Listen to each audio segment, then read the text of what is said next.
नमस्कार दोस्तों। Life management skills में आज हम बात करेंगे बिहेव की। डिफरेंट स्किल्स होती है एक व्यक्ति को जो उभारती हैं, आगे लेके जाती हैं, संवारती हैं, सुधारती हैं और संयम सिखाती हैं, संयम से आगे बढ़ना सिखाती हैं। उनमें से एक स्किल है बिहेव। और बिहेव को अगर हम जानना चाहें और इसके JKL ABC करते हुए हम अल्फ़ाबेटिकली JKL पर पहुँचे हैं, तो J जल्दबाजी, K क्यों, कैसे, और L लाइफ लॉन्ग जो भी एक हैबिट्स है, इन चीज़ों को लेकर के आज की बात करेंगे। जल्दबाजी, देखिए, जल्दबाजी केवल और केवल दो जगह अच्छी रहती है। एक तो रॉकेट के लिए और दूसरा रेसेस के लिए, रेस के लिए। और ज़िंदगी एक रेस नहीं है, ज़िंदगी एक जीवन है और जीवन को जीना एक निभाना है, इसके पल पल को एंजॉय करना है, क्योंकि कोई भी चीज़ इसमें वापस नहीं हो सकती। ये फिल्म नहीं है जिसमें रीटेक हो सके।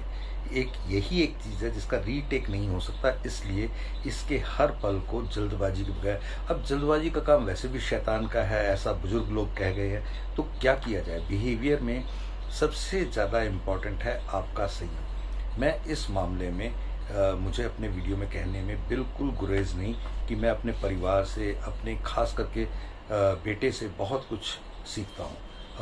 और ये सब कुछ असल में तो मुझे उससे सिखाना चाहिए, लेकिन मैं उससे सीखता हूँ क्योंकि वो वाकई ही ये सब चीज़ों के मामले में कहीं ना कहीं बहुत ठहराव के साथ चलता है और उसका रिएक्शंस, उसकी चीज़ें बहुत मेलो होती हैं, बहुत सॉफ्ट होती हैं और बहुत ही सोफिस्टिकेटेड होती हैं। उसका कारण ये रहता है कि कहीं ना कहीं वो एक बहुत ही संयमित और संभ्रात किस्म का व्यक्तित्व है और उसका असर ये है कि सभी उसको प्यार करते हैं। ये मुझे सीखने जैसी है।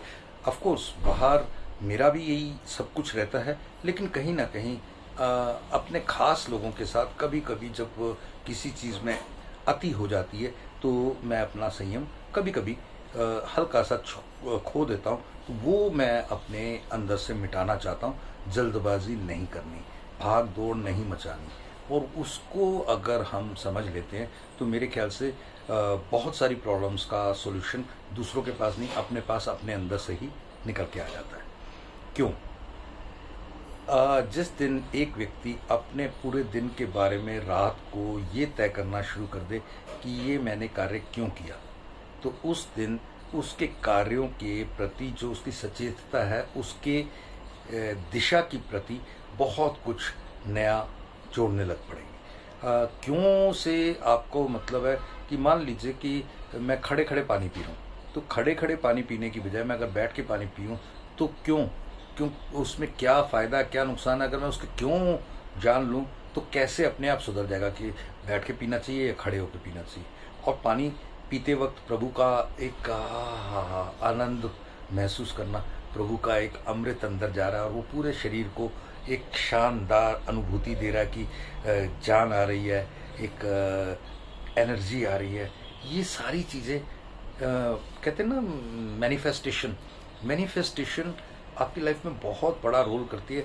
उसे मैं क्यों और कैसे के साथ संबोधन देता हूँ, लेकिन ये है एक तरीके से मैनिफेस्टेशन, और यही बिहेव का आपका बहुत बड़ा रीज़न हो सकता है।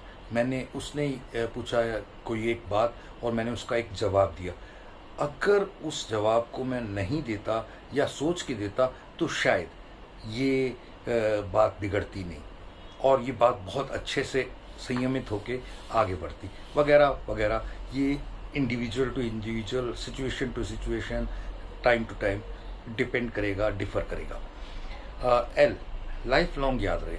आप किसी को मिलें तो एक कहते हैं ना एलिवेटर स्पीच। एलिवेटर स्पीच का मतलब होता है 30 सेकंड्स के लिए एक लिफ्ट में आप किसी को मिलें और 30 सेकंड में आप उसको प्रभावित कर दें।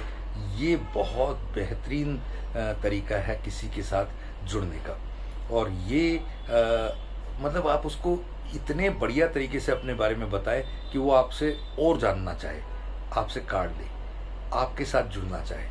ये आपके जीवन के व्यवहार के हर पल प्रतिपल होना ही चाहिए। एक फिल्मी कलाकार रहे हैं विजय तेंदुलकर, उनके बारे में भी मैंने ये सुना है कि वो जीवन में जो जो करते थे वो इतना शानदार करते थे कि वो मतलब उनके जो पर्दे पर उन्होंने दिया या दिखाया वही जीवन में भी दिखाया। बहुत सारे लोग ऐसे नहीं हैं। तो ये आपका बिहेव आपके लिए, आपके परिवार के लिए बेहद ज़रूरी। Thank you. जय हिंद।